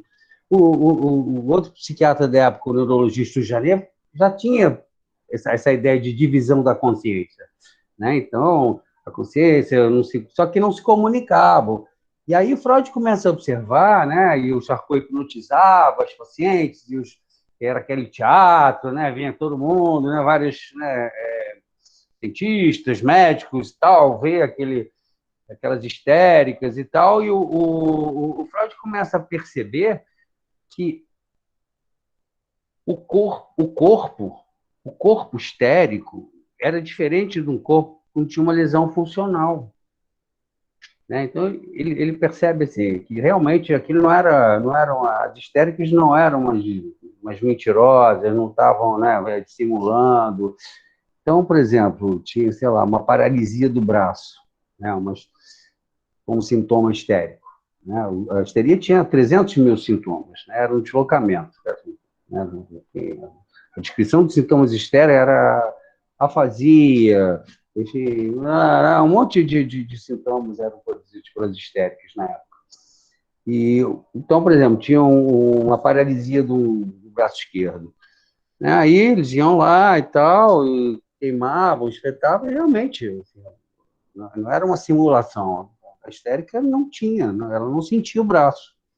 Ela estava realmente com uma paralisia funcional. Só que quando tinha uma paralisia ocasionada por alguma lesão cerebral, neurológica, o corpo, por exemplo, sei lá, na paralisia histérica, na paralisia neuronal, neurológica, né, se tivesse alguma lesão, alguma perfuração, algum afundamento craniano, uma parte do cérebro que causasse funcionalmente aquela paralisia, o braço, ele vinha, sei lá, até aqui, por exemplo.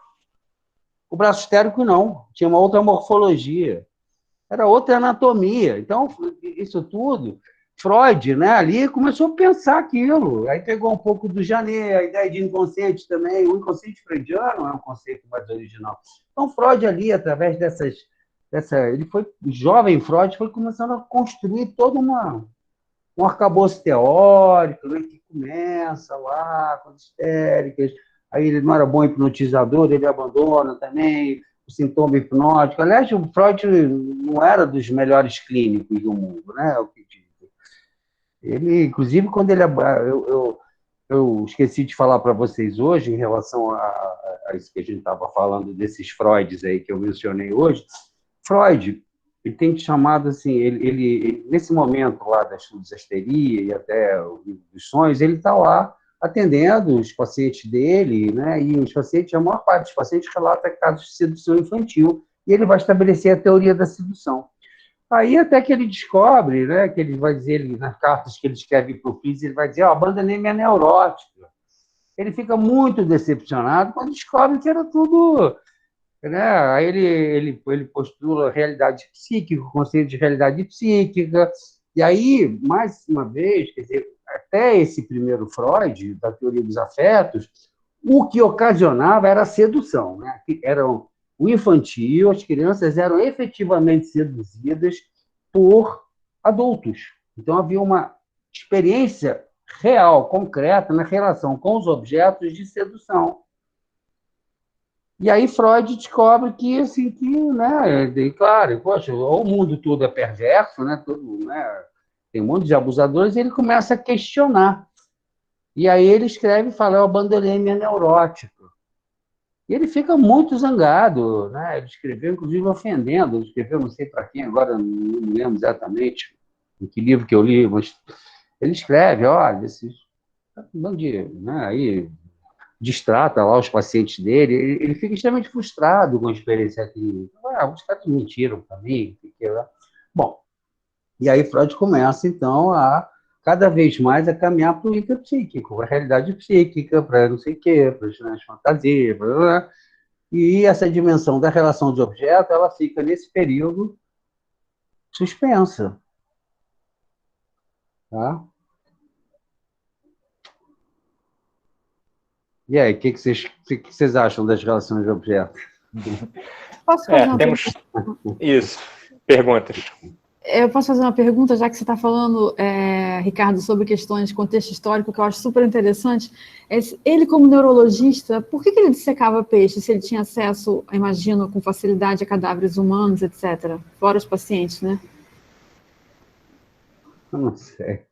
Por que ele dissecava? Não sei, não sei. O Freud, Não, né, o Freud estudava um peixe, antes de estudar, antes de se interessar por psiquismo humano, né, ele era um neurólogo, né, experimental, e ele arruma uma bolsa para estudar esse negócio do nervo do peixe. Então ele dissecava lá o peixe, era a pesquisa dele, era uma pesquisa específica, né? Não era em vez de estudar gente, era uma parada, era uma pesquisa que ele tinha, era uma bolsa que ele teve lá, que ele arrumou, e ele gostava, ele adorava pesquisar o nervo do peixe, né? Ele se torna clínico meio relutantemente, né? Porque ele foi uma opção profissional, né, prática, assim. Né? O Freud ele trabalhou com nervo óptico, né, com cocaína. Tem aquele famoso livro das Coke, que são várias experiências, né, que ele escrevia. Então ele usou, quando a Merck, né, isso a gente está falando no final do século XIX, né, o positivismo, o auge. Então se criam três coisas que a questão do indivíduo, né, toda a ciência procurada no átomo, chegar, e a psicanálise também, um pouco atravessada por esse cientificismo, esse modernismo, esse iluminismo.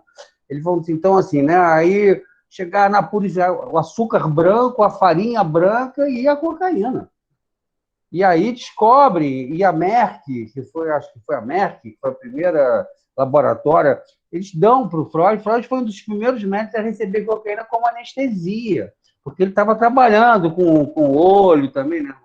E aí o Freud ele começa a se injetar cocaína, né? Ele se injetava subcutaneamente e começa a se sentir muito bem. E aí tem o livro chamado Das Coke, que não é um livro escrito por Freud, mas é um compilado de cartas e de coisas. Freud, ele escreve assim, né, para Marta Bernays, a mulher dele. Nossa, eu sei que ele se injeta cocaína e fica totalmente, né, assim, entusiasmado. Eu sou um homão. Então, é muito curioso essa parte bibliográfica do Freud, porque não é muito, sim, ficou meio, né? Claro, hoje em dia imagina, né, falar em cocaína, até hoje, né, não pega muito bem, assim, né, Freud. Mas e aí até que, e ele assim, né? Então foi um dos primeiros a receber. E aí ele começa a indicar isso para o paciente, né? O tratamento de morfinômanos, de colegas médicos, até que tem um cara próximo dele que morre de overdose, e aí Freud para. Então, assim, Freud, ele teve, né? Ele trabalhou com nervo óptico, então, provavelmente isso que o Pedro falou, com peixe, né? Eu não sei dessa parte do peixe, as pessoas não sei bem da característica dele, enfim, o Freud, ele fez uma trajetória muito interessante, né? Assim, ele é uma pessoa que... Mas é isso, Freud tem sempre que ser meio... Porque hoje, assim, né, assim, a questão não é Freud. A questão é justamente a gente pensando um pouco hoje sobre isso que a gente falou, né, da teoria do paradigma, do conceito de paradigma em Thomas Kuhn, ou de episteme em Foucault, assim, é poder, assim, ou manter o que a gente tem que se manter leal a determinado conceito científico, né? O que a psicanálise hoje tem de potente. E não importa muito, né? Eu vou falar uma coisa para vocês, que não importa muito essa Babel psicanalítica, né? Babel é um termo meio pejorativo, mas a miríade de linhas teóricas que tem, então tem Lacan, tem Winnicott, tem vários, enfim, tem vários, né? Vários, a psicanálise relacional americana, então, que é um outro universo, uma coisa muito ampla. Não importa muito, né? Assim, não importa. Assim, eu penso que assim, Winnicott, Lacan, assim, todas essas teorias, né, que são sérias, que são, né, fundamentadas, né, que tem, não é a Sociedade de Psicanálise do pastor Everaldo, por correspondência, que em 3 meses você sai com o título de psicanalista, né? Porque tem isso também. Né? Claro que eu estou ironizando aqui, mas é verdade, né? Tem coisas muito parecidas. Estou falando assim, não importa muito, vocês querem, eu gosto de Lacan, qual é a visão de mundo de vocês? Qual a natureza, né? O que vocês entendem como a natureza humana? Não importa, vocês vão escolher uma outra linha. O que importa é a dimensão ética. Né? O que eu estou chamando de dimensão ética? Qual é o objetivo da psicanálise? Aumentar a potência de agir no mundo de uma pessoa. Né? Assim, qual é a questão do sintoma neurótico? Não, a questão não é o sintoma.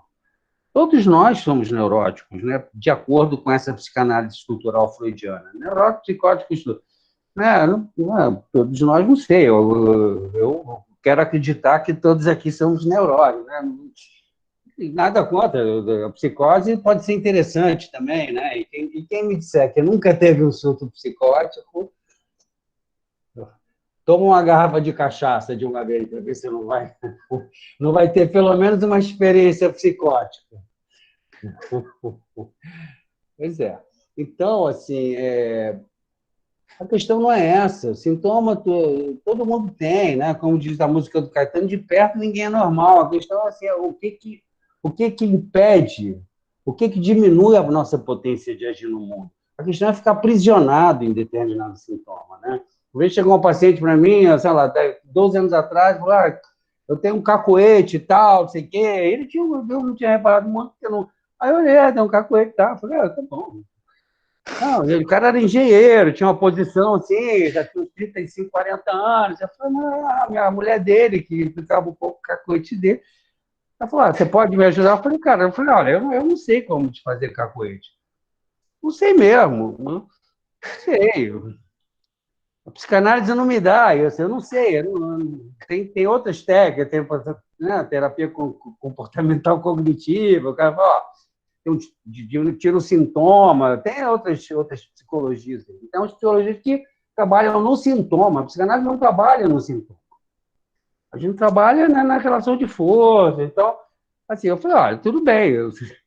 Parece aquela piada, né? O cara falou assim, vou procurar um psicanalista e tal. Você tem que... Aliás, o amigo falou para ele, você tem... Ele tinha um cacoete que ficava assobiando, né? Ele falou, cara, para com isso, você tem que procurar um psicanalista. Aí insistiu, ele foi, procurou psicanalista, 6 meses depois ele encontra. Eu falei, e aí? Foi lá, fui, melhorou, melhorei. Ele, ele, ele mudou, né? Então, o que a psicanálise faz é isso, é deslocar, é movimentar isso, né? Então, assim, tem certos sintomas que são muito restritivos, claro que isso é uma piada, mas, enfim, é isso. Então, eu não sei, o que eu espero é poder outros circuitos, outras relações com o mundo se conectem, que haja um movimento. Porque, né, assim, e aí o Lacan que falava, assim, hoje eu estou bastante lacaniano. Assim, o que a gente espera? O que a gente pode desejar de um paciente? Assim, que ele volte e que ele pague. Né? Assim, o nosso desejo também não move. Eu posso desejar um monte de coisa. Assim, então, assim, o que importa é aumentar a potência de agir no mundo. Né? Eu lembro que há uns 20 anos atrás, eu tinha uma colega que era psiquiatra, né? Ela era médica, e ela era de uma sociedade de psicanálise bem dessas tradicionais, a gente estava conversando, a gente fazia um grupo de estudos, e ela era um pouco mais velha, e ela era de outro estado, então eu posso contar isso aqui sem grandes problemas, então, né, claro.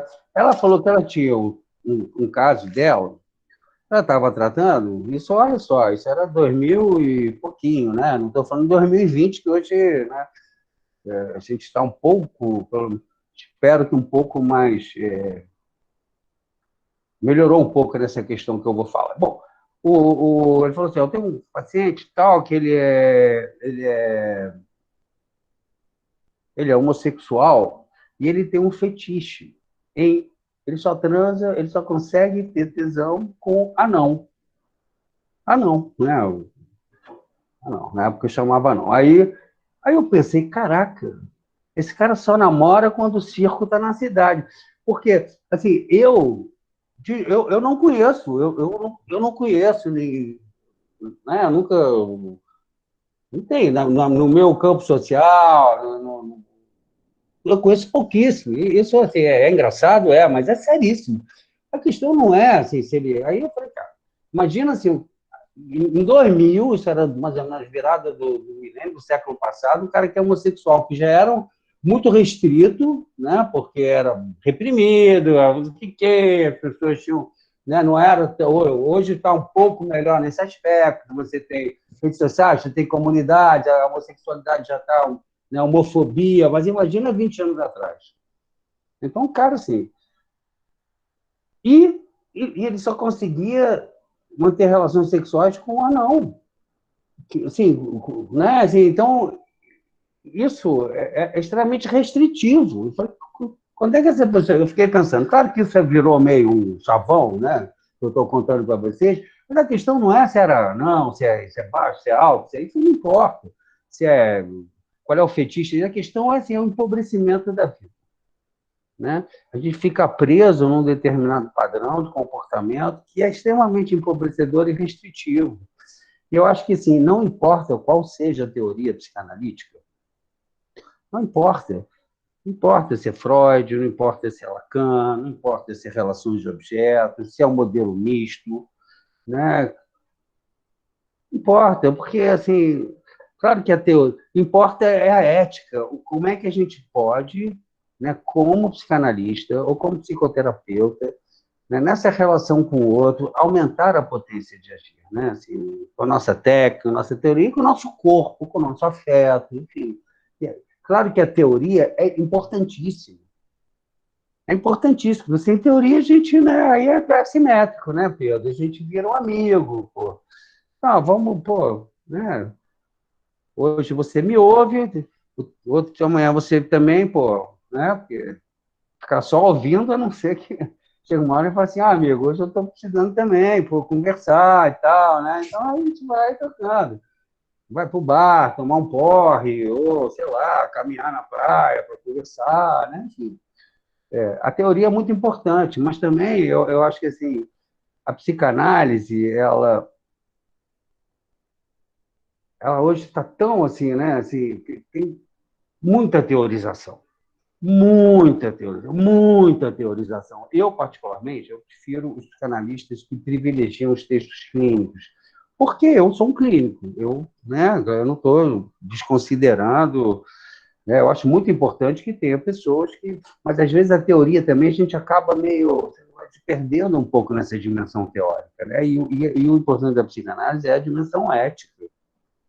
Claro que a teoria é fundamental, né? Então, isso é o que eu penso. Então, para terminar hoje a aula, assim, eu queria retomar um pouco esse assunto da pulsão de morte, porque Freud está fazendo 100 anos do Além do Princípio do Prazer, que foi um texto muito importante, né, onde ele vai dizer que existe uma força, né, que leva ao inorgânico, então seria uma tendência. Então, ele vai fazer essa virada pulsional, da pulsão sexual e a pulsão de autoconservação ou pulsão do eu, da primeira tópica para a segunda tópica, onde ele, né, e segunda teoria pulsional, onde ele vai abandonar, né, essa questão da a pulsão do eu, a pulsão de autoconservação seria também a mesma, e ele vai dizer que, olha, tem a pulsão de morte, tem algo que é uma construção teórica, ele fala assim, olha, isso aí né, também não...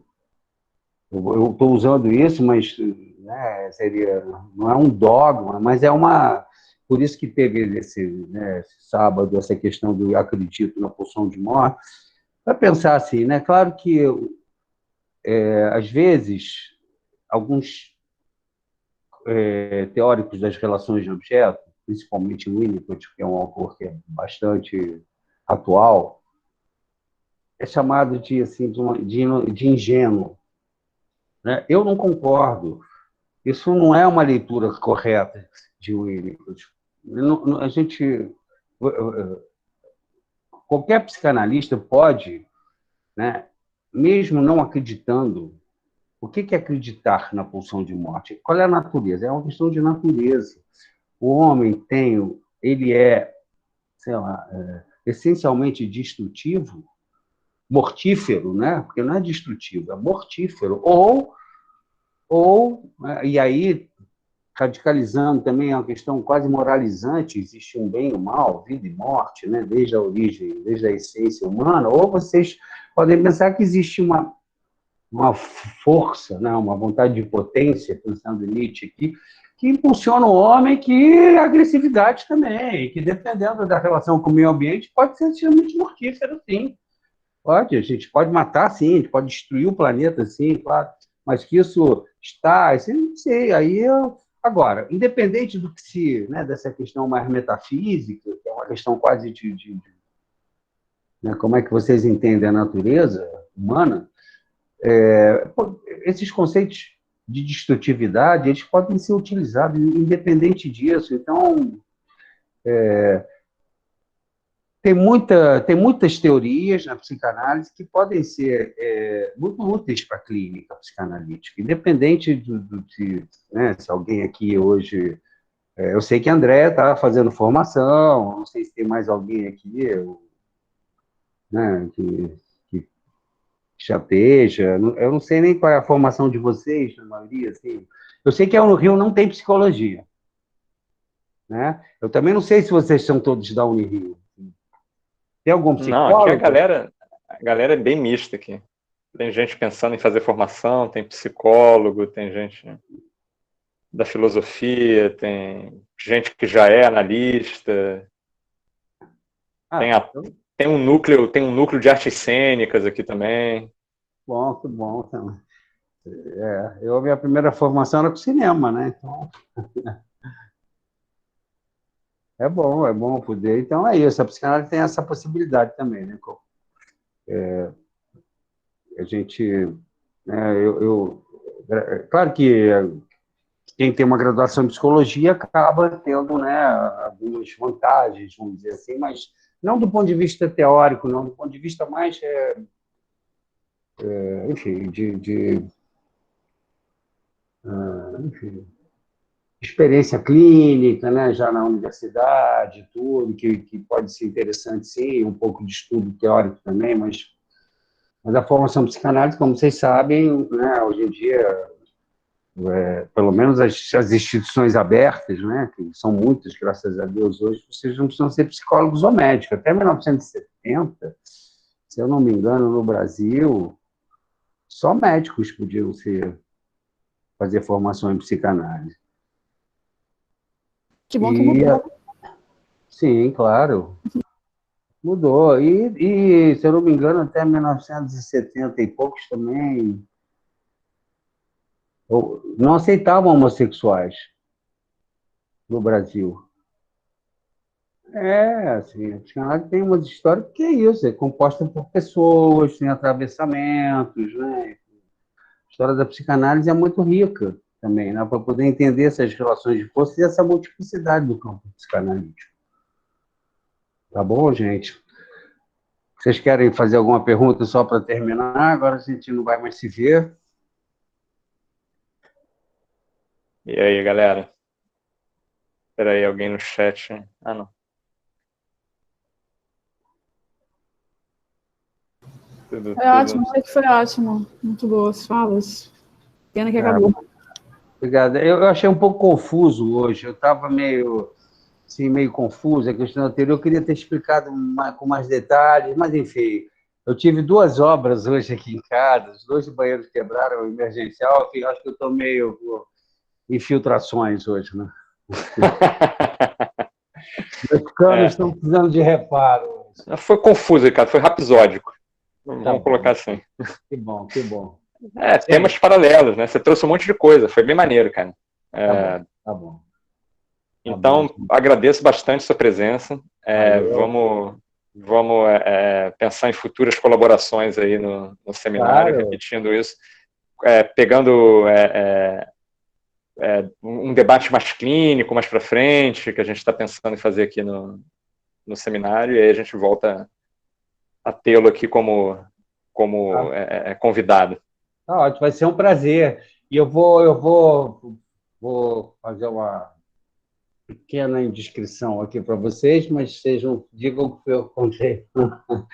Olha, provavelmente porque acho que a semana que vem a André, que vai dar aula, ela deve fazer ela deve formalizar isso. Eu já vou adiantando aqui um pouco. Provavelmente vai ter um evento em novembro, um evento bem interessante, lá na Formação Freudiana, que vai ser livre, vai ser gratuito e vocês estão convidados a participar, tá bom? Estou antecipando, eu não posso garantir exatamente a data e tudo, mas isso está em Constituição, porque eu acho que a psicanálise tem que ser também democratizada e socializada. Eu penso assim, tá bom, gente?